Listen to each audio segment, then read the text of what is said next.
Well, we're already speaking to the local authority, and even UK government has offered to support us.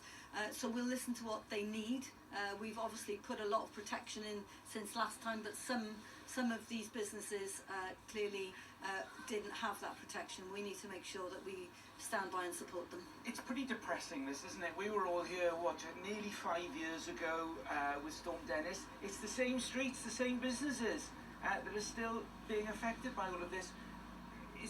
What more can we do to try to protect these communities? They're so vulnerable to flooding. Well, it's absolutely devastating for the people who've been affected. Since Storm Dennis, we have put hundreds of millions of pounds in to try and protect people. We have put in massive storm defences and culverts to make sure that we try and mitigate the worst of the flooding. The rainfall this time and the levels in the rivers were actually higher than they were under Storm Dennis. This time in this county, about 200 places were affected.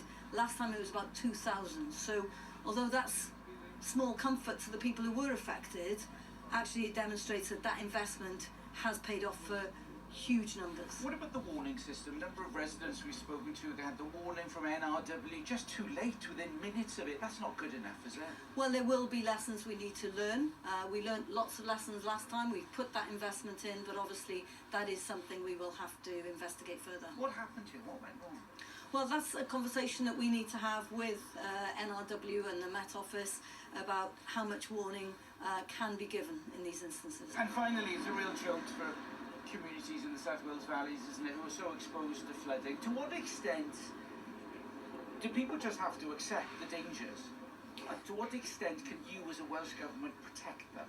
Well, there is, obviously we can do a lot, because we did since Storm Dennis. We've put a huge amount of investment in, and it has supported a lot of people, and they have withstood the flooding this time.